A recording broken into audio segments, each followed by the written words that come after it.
दूसरे धर्म वाले जानते,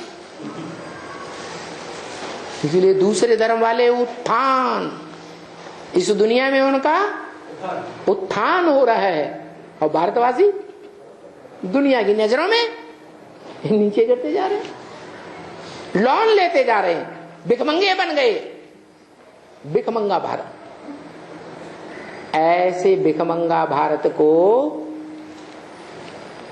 जो अकूट ज्ञान धन संपत्ति का अकूट भंडारी है, शिव सुप्रीम सोल, बापों का बाप।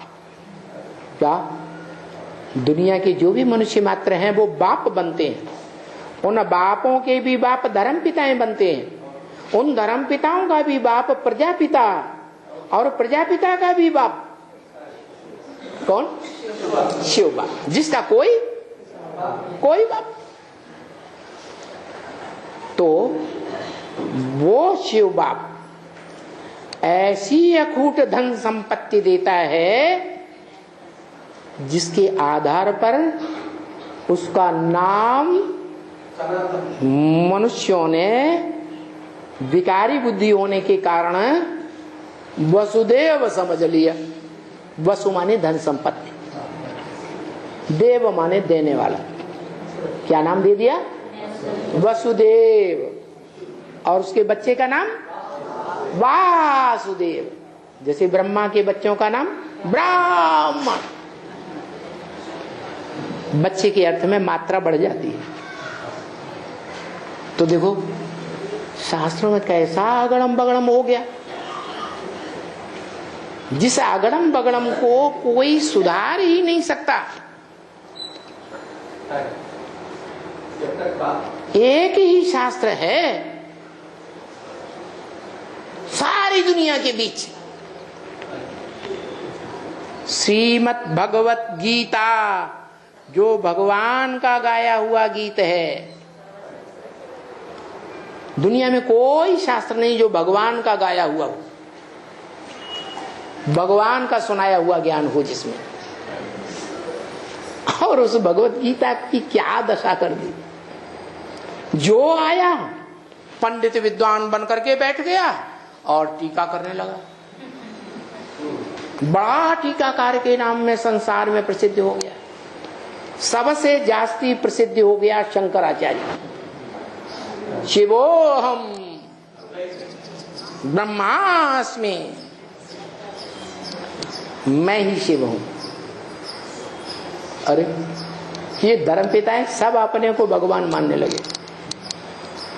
समझते हैं हम जो भाषणबाजी करेंगे, हम जो सुनाएंगे, उससे दुनिया स्वर्ग बन जाएगी। अरे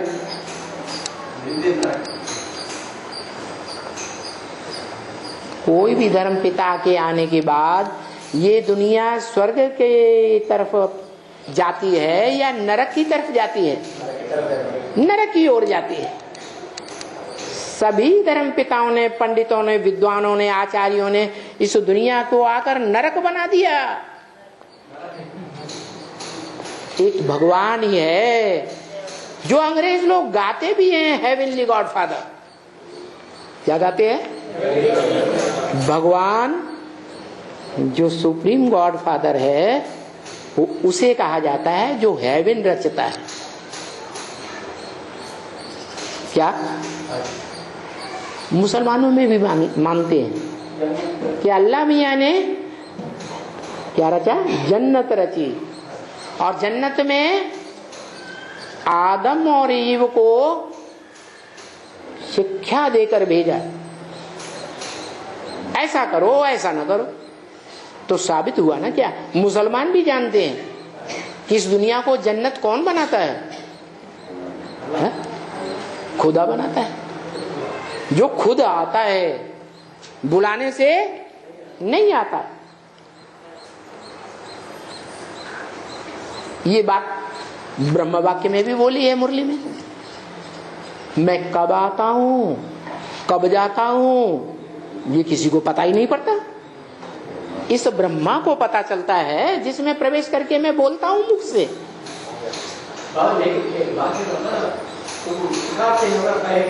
है?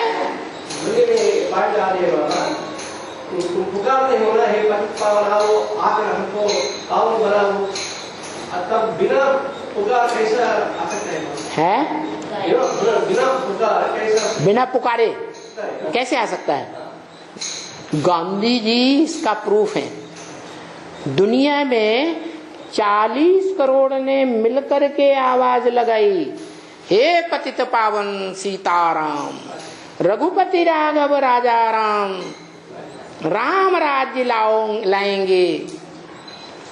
तो देखो पुकारा ना, पुकारा, आया? उसके बुलाने से नहीं आया है? वो तो एक बात बताई कि तुम बच्चे मेरे को बुलाते हो, पतित पावन कह करके बुलाते हो, पतित पावन सीताराम, तो तुम पतित से पावन बनते हो 16 कला संपूर्ण। जो पतित पावन कह करके मेरे को दूसरे धर्मों में कन्वर्ट होने वाले भारतवासी बुलाते ही नहीं, या दूसरे धर्मों में जन्म लेने वाली मनुष्य आत्माएं या धर्म पिताएं मेरे को बुलाते ही नहीं पतित पावन सीताराम कह करके, वो पतित से पावन बनते। ये ब्रह्म महावाक्य हैं। तो ये बात नहीं जो आप बोल रहे हैं। तो पतित पावन तब ही कहा जाएगा जब पतितों को पावन पने का, पवित्रता का संग लगाएगा।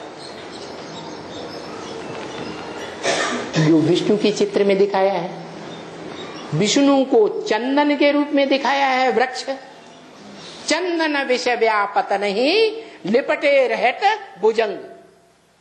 क्या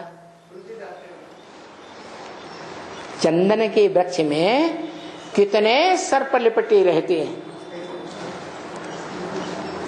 चंदन के वृक्ष में लिपटे रहने वाले सर्प बड़े विकारी होते हैं, बड़े कामी होते हैं, लेकिन चंदन के वृक्ष को विषैलापन नहीं आता, संग का रंग नहीं लगता। तो ये विष्णु का यादगार है संपूर्ण रूप का। क्या संपूर्ण रूप है? विष्णु स्वरूप, परम पद संसार का, सृष्टि का आदि रूप। कैसा रूप? आदि रूप। सर्प सर्पणियों की शैया पर पड़ा रहे, सारी रात भले पड़ा रहे,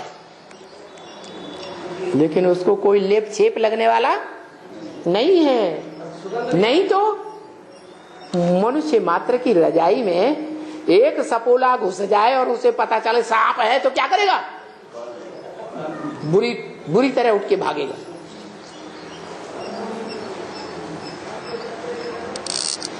और वो निर्विष है, सदा निर्विष है।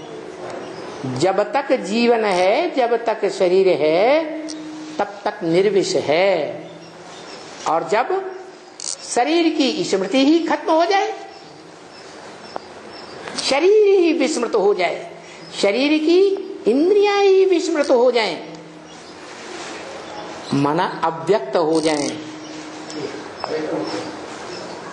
तीसरी आंख उन इंद्रियों को देख सकती है, लेकिन इन आंखों से नहीं दिखाई पड़ेंगी। ये साकार आंखों वाले इस दुनिया में समझते हैं कि शिव ने भी वही कार्य किया जो मंदिर में यादगार रखी है, और हम भी वही कार्य करते हैं, तो बुरा क्या है? लेकिन तीसरे नेत्र से ये नहीं देख सकते कि वो जो कर्म कर रहा है वो पूजनीय कर्म कर रहा है, इसलिए पूजा होती है।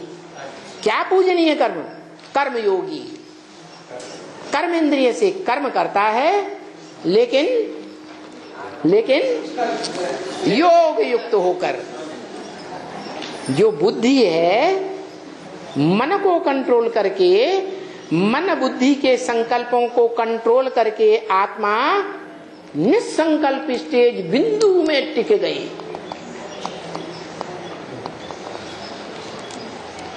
फिर बोलता है मन मना भव। सारी सृष्टि के लिए यही मंत्र है, मन मना भव, मेरे मन में समा जा। कौन बोलता है? निराकार बोलता है, बापों का बाप, या साकार बोलता है? निराकार को मन ही नहीं, साकार को मन है, साकार को लिंगेंद्रिय है, वो ही कंट्रोल करेगा जिसको है। तो ये योग बल की बात बताई कि योग बल से विश्व के ऊपर विजय प्राप्त करने वाला इस संसार में पैदा हुआ है, सारे विश्व के ऊपर कंट्रोल करने वाला, ऐसी राजधानी स्थापन करता है। कैसी? जो बोला ब्रह्म वाक्य, तुम बच्चों का ब्राह्मणों का किला रूपी संगठन ऐसा बन जाएगा जिसमें एक भी विकारी पांव नहीं रख सकेगा। आज की दुनिया में सबसे बड़े जासूस हैं अंग्रेज। हर देश में उनके जासूस घुसे हुए हैं और कमजोरियों को पकड़ लेते हैं और उन्हीं कमजोरियों को पकड़ करके हमला करते हैं। लेकिन तुम बच्चों को वाइब्रेशन, तुम बच्चों का ब्राह्मणों का संगठन कैसा बनेगा? वो प्रवेश ही नहीं कर पाएंगे।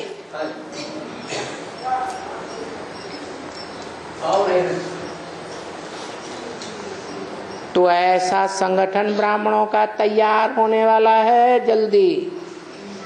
वो ब्राह्मण पांडव हैं, पंडा के बच्चे। शास्त्रों में उसका नाम पांडु रखा गया। क्या? कितने पुत्र थे? 5 पुत्र थे। 3 पुत्र थे कुंती की औलाद और 2 पुत्र थे माद्री की औलाद। माद्री नाम क्यों पड़ा? मंद बुद्धि, मंद बुद्धि की औलाद। जैसे रावण की पत्नी का नाम क्या था? मंद उदरी। मंद माने जड़त्वमयी बुद्धि, चलती नहीं, ज्यादा गहराई में नहीं जाती। उदर माने पेट, ये बुद्ध रूपी पेट, ये स्थूल पेट की बात नहीं। मंदोदरी नाम था। बोई मंदोदरी को बोई क्या कहो? माद्री को। उसके 2 पुत्र बताए, बाद में पैदा हुए। हाँ, नकुल और सहदेव। 3 पांडव कितना गाय है, भीम और अर्जुन को इतना गाय उनको नहीं है। हाँ, ज्यादा ताकतवर है ना, क्योंकि कुंती पहले माता बनती है या माद्री पहले माता बनती है? बाप की जो पवित्रता रूपी जो शक्ति है, सत्व है, सत्य है, वो ज्यादा कौन सी माता धारण करती है? हैं? कौन? कुंती धारण करती है। इसलिए उससे पैदाइश होने वाली जो रचना है वो ज्यादा पावरफुल है। युद्धिष्ठिर, युद्ध में स्थिर रहने वाली। देहं वा पापयामे कार्यं वा साधयाम। शिवाजी का नारा क्या था? देह भले चली जाए लेकिन जो कार्य करना है वो करके छोड़े। ऐसे भी मिसाल हुए हैं युद्धों में कि दुश्मन योद्धा ने तलवार से सर काट दिया, लेकिन जिसका सर काटा उसके अंदर ये भाव भरा हुआ है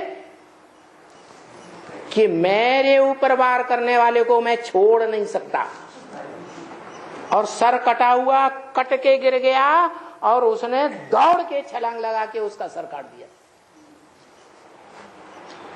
ऐसे ऐसे हिस्ट्री में प्रूफ हैं। ये क्या है? ये संकल्प शक्ति है, ये भावना है जो तुलसीदास ने बोला है, भाव प्रधान विश्व रचिया था। उस भाव को धारण करके जो जैसा कर्म करता है उसको वैसा ही फल मिलता है। ऐसे नहीं यज्ञ के आदि में जिसकी हत्या कर दी गई तो जिसकी हत्या होती है उसको भूत प्रेत का जन्म मिलता है। ऐसा बिल्कुल हमेशा पक्का नहीं है, ये भाव के ऊपर है।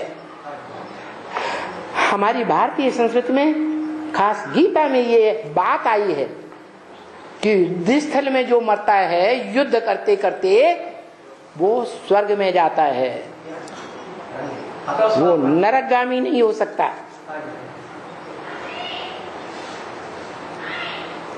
हाँ, हाथ हतो वा हाँ प्राप्त से स्वर्गम। जीता रहेगा तो विश्व के ऊपर राज्य करेगा। अरे विश्व पिता, सारी दुनिया का पिता जो बनेगा वो तो हीरो पाटधारी है ना, है? सारी दुनिया का पिता, सारी दुनिया का पति भी तो है, सारी मनुष्य सृष्टि का बाप भी है तो पति भी है। पहले पिता होता है, बाद में स्वामी होता है, पति होता है। तो सच्चा पिता वो है जो गांव में आग लग गई, जोर से भयानक तूफान चल रहा है, घर में आग लग गई, बच्चे सारे झुलस रहे हैं, तो सच्चा बाप होगा तो क्या करेगा? भाग जाएगा? है? क्या करेगा? बच्चों को निकालेगा या छोड़ देगा? 2-4 बच्चों को निकालेगा फिर भाग जाएगा? है? आखिरी बच्चे को भी छोड़ेगा नहीं। वैसे भी देखा जाता है माँ बाप का जो प्यार होता है या तो बड़े बच्चे के ऊपर ज्यादा होता है या तो सबसे छोटे बच्चे की पालना ज्यादा करते हैं, प्यार से करते हैं। तो यही है, इस दुनिया में काम विकार की अग्नि इतनी तेजी से प्रज्वलित होती जा रही है कि कामाग्नि में सारा विश्व इतना भयंकर गति से जलेगा कि सब खलास होने वाले हैं, सब खलास हो जाएंगे। तो नई सृष्टि कहां से आएगी? इसलिए रुद्राक्ष गाए हुए हैं। क्या? रुद्राक्ष बीज जो पहाड़ पर पैदा होते हैं, वृक्ष में। वृक्ष भी बहुत ऊंचे होते हैं, पहाड़ माने ऊंची स्टेज याद की। क्या? हाँ, ऐसी ऊंची स्टेज उनकी बनती है आत्मिक स्मृति में कि वो आत्मा रूपी ज्योति बिंदु बीज ही बन जाते हैं, उन्हें इंद्रियों की स्मृति रहती नहीं। इसलिए जो पुराने पुराने शिव के मंदिर हैं उनमें लिंग बड़ा बनाते हैं और शालिग्राम छोटे छोटे छोटे छोटे बनाते हैं। किसकी यादगार है? वो छोटे छोटे शालिग्राम जिन्होंने अपने को आत्मिक रूप में स्थिर किया है उसकी यादगार है। और जो बड़ा लिंग दिखाया है वो बाप समान स्टेज धारण करता है, उस बाप की यादगार है। इसलिए प्राचीन काल में रुद्र यज्ञ रचे जाते थे। बड़े बड़े सेठ कोई लाख सालिग्राम बनवाते थे, कोई 2 लाख, कोई 3 लाख, कोई 4 लाख। जितना बड़ा सेठ उतने बड़े सालिग्राम ज्यादा बनवाते थे। सुबह को बनवाते थे दोपहर तक और शाम को तोड़वा देते थे। कहाँ की यादगार है? इस संगम युग की यादगार है। जिस शालिग्राम आत्मिक स्थिति में अभी तैयार हो रहे, आत्मिक स्थिति धारण करेंगे, देह की स्मृति नंबरवार भूलेंगे। और नंबरवार जो मनुष्य सृष्टि का बाप है, क्या कहा जाता है? देवाधिदेव। उसके गले का हार बनते हैं, माला बनते हैं, माला रूपी संगठन में पिरोए जाते हैं। अव्वल नंबर की माला 8 की सर पर दिखाते हैं, अष्टदेव। दूसरे नंबर की माला गले में विजय माला के रूप में दिखाते हैं। तीसरे नंबर की माला 16,000 की माला जो बाहों में लिपटी हुई होती है, 16,000 की माला पुराने मंदिर में आज भी देखने को मिलती है। बड़ी गरारी, उस पर वो 16,000 के मणके नीचे तसले में फैले हुए हैं और 4-4, 6-6, 10-10 लोग मिलकर के जाते हैं और माला को खींचते हैं। इस समय की यादगार। आगे आने वाला जो समय है, उस समय इतना विरोध दुनिया में बढ़ जाएगा इन विश्व की बादशाही पाने वाले बच्चों का कि दूसरे धर्म वाले बहुत ही विरोध करेंगे। इसलिए अकेले दुकेले नहीं घूमेंगे सेवा के क्षेत्र में, गैंग का गैंग सेवा करने के लिए निकले। इसलिए माला को इकट्ठे हो करके खींचते हैं और 16,000 की माला आखिर तैयार होती। तो बताया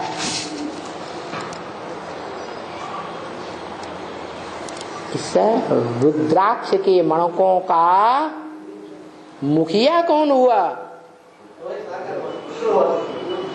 रुद्र, जिसे शंकर कहा जाता है। मेरा शिव तो कहते हैं, मेरा तो एक ही नाम है शिव, वो कभी बदलता नहीं।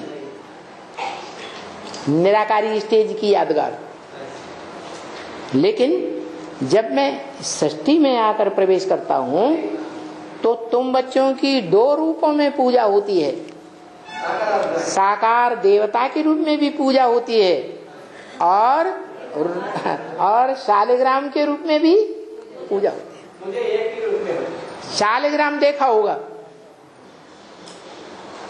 उसमें बंधन होता है। माना जो रुद्र रूप आत्माएं हैं वो इस मनुष्य सृष्टि में बंधन में आने वाली आत्माएं हैं। एक आत्मा है जो निर्बंधन होती है, शिव समान, कोई भी बंधन नहीं, और सबको नंबरवार निर्बंधन बनाती है। तो बताया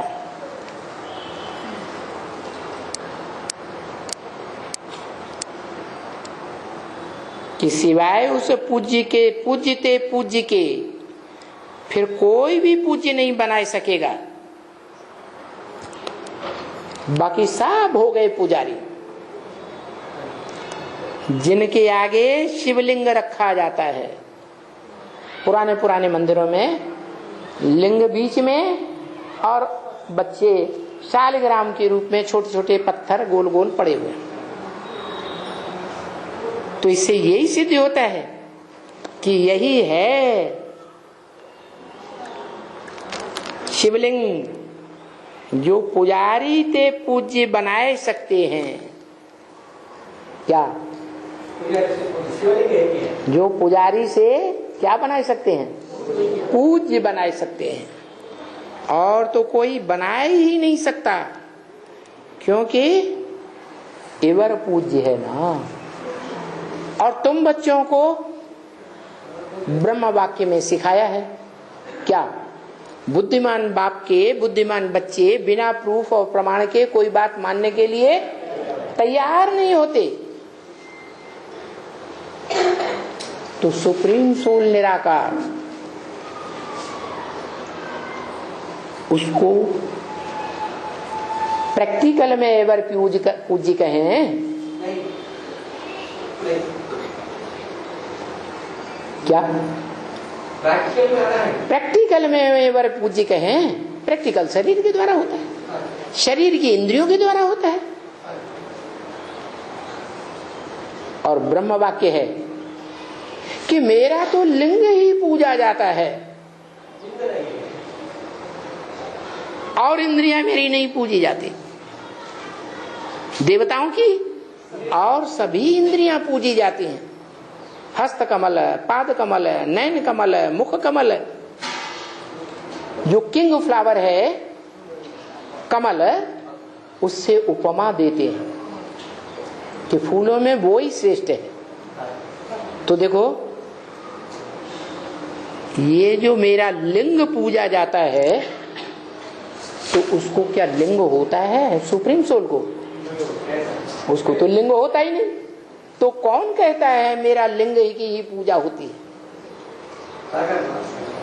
जिस साकार में प्रवेश करके वो सुप्रीम सोल विरुद्ध लेता है, मैं तुमको आप समान बनाकर जाऊंगा। जैसे मैं निराकारी, निर्विकारी, निरहंकारी हूं, वैसे तुम बच्चों को भी नंबरवार बनाकर जाऊंगा। तो जो अव्वल नंबर है वो सबके बीच में एवर पूज्य होना चाहिए। प्रैक्टिकल में या नहीं होना चाहिए? एवर पूज्य। एवर पूज्य का मतलब है प्रूफ चाहिए। क्या प्रूफ है? हाँ, जो कामेंद्रिय को जीतना किसी के बस की बात नहीं है। वो एक ही है जो कामदेव को भस्म करने वाला बताया जाता है शास्त्रों में। कौन? शंकर। वो कोई बाहर का देवता नहीं है जिसको भस्म कर दिया हो अंदर की बात है। वो सभी विकारों का,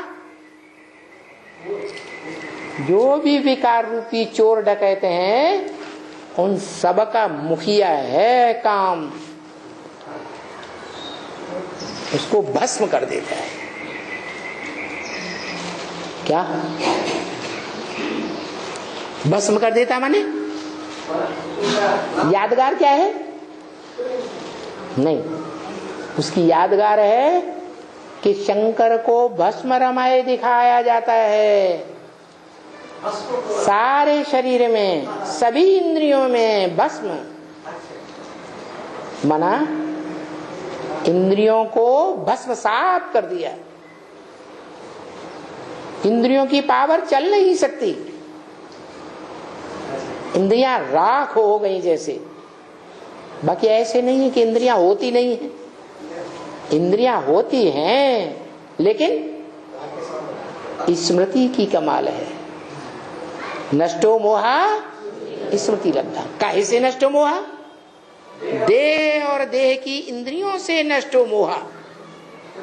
देह से कोई भी सुख नहीं लेना, देह की इंद्रियों से कोई भी सुख नहीं लेना।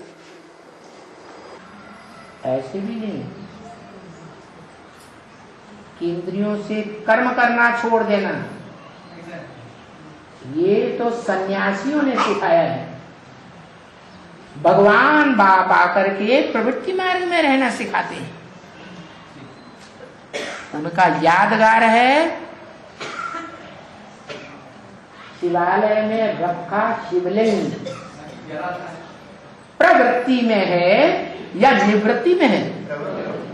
प्र माने प्रकृष्ट, वृत्ति माने व्रत। क्या?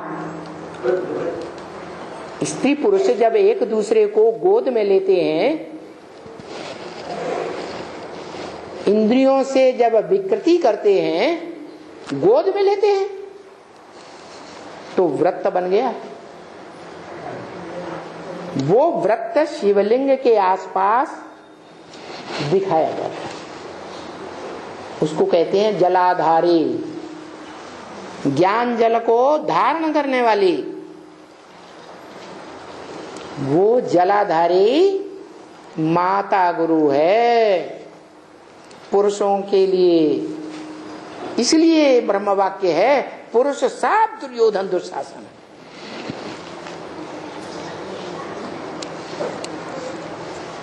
काम विकार के उद्वेग में जब आते हैं तो जानवर बन जाते हैं। कन्या को क्या तकलीफ होती है, ये जैसे जानवर नहीं सोचता, वैसे सोच ही नहीं सकते। तो बताया कि इस काम विकार को जीतना बड़ा कठिन है, सिवाय राजयोग के। राजयोग ऐसा है जिसमें कर्मेंद्रियां शीतल हो जाती हैं, जिसकी यादगार अमरनाथ में दिखाई गई। क्या? बर्फ का लिंग। क्या लिंग कोई बर्फ का होता है?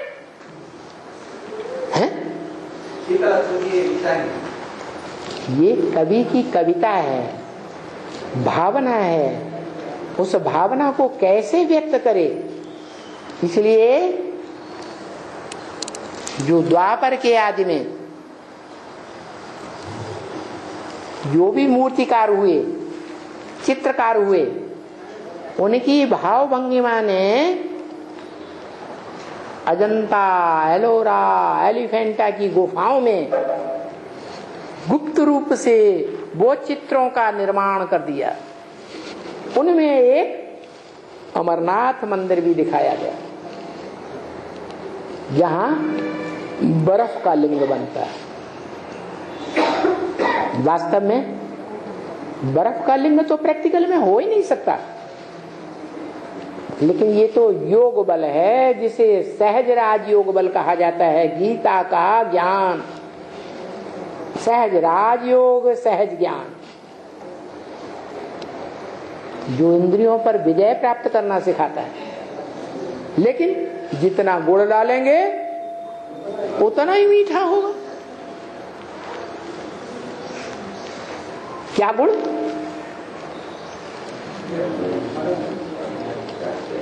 है वो भी देखता है कि मेरी पढ़ाई पढ़ने के लिए कौन से बच्चे हैं जो तन, मन, धन, समय, संपर्क सब कुछ इस यज्ञ कुंड में स्वाहा करते हैं। कौन सा यज्ञ कुंड? अविनाशी रुद्र ज्ञान यज्ञ कुंड।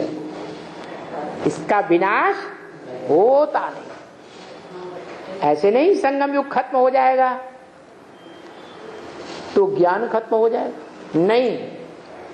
सतयुग, त्रेता, द्वापर में देवताओं की सृष्टि में भी देवताएं ज्ञान के सार रूप ज्योति बिंदु में टिकेंगे।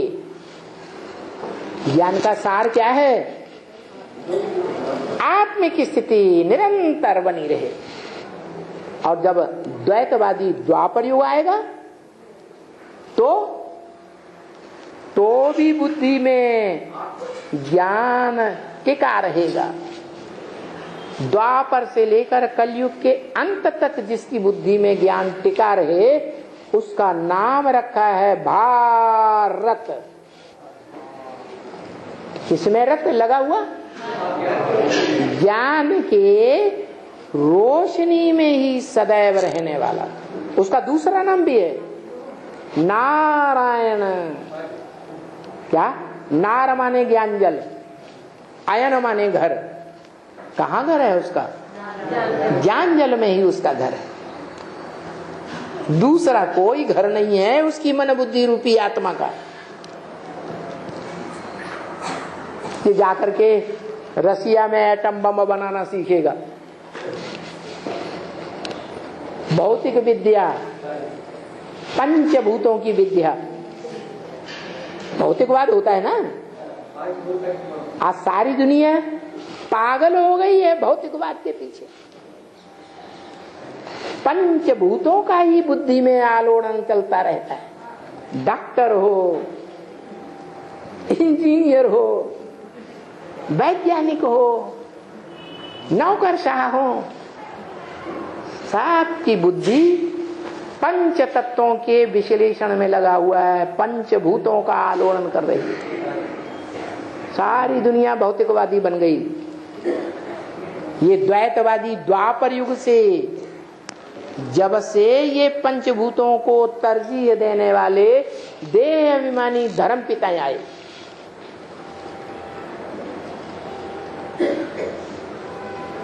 सब भौतिकवादी बन गए। अब क्या बनना है? वो सुप्रीम सोल बाप इस सृष्टि पर सिखाता है कैसे इस सारी सृष्टि का कल्याण होना है, कैसे ये दुनिया नरक से स्वर्ग बनेगी। वसुधैव कुटुंबकम, सारी वसुधा, सारी पृथ्वी, सारा जगत क्या बनेगा? एक परिवार बनेगा, एक कुटुंब का, एक मुखिया, एक बाप। उस बाप को, उस आदम को, एडम को, आदिनाथ को, आदिदेव को सारी दुनिया मानेगी, पहचानेगी और उस बाप से पहचान करके मुक्ति, जीवन मुक्ति का वर्षा भी लेगी। कैसे लेगी? तन धन धाम सुहृद परिवारा, सबकी ममिता ताग बटोरी। ये तन, ये बैंक बैलेंस, धन, ये महलमानियां, अटारियां 100-100, 150-150 मार्क की बनती जा रही हैं। बनाने वाले बना रहे। तो जहां उनका धन होगा वहां मन जाएगा कि नहीं?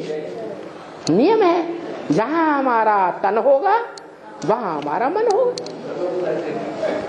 तो ये तन, धन, धाम, सुहृद जो मित्र संबंधी हैं, संबंधी है देह के, इन सबके अंदर से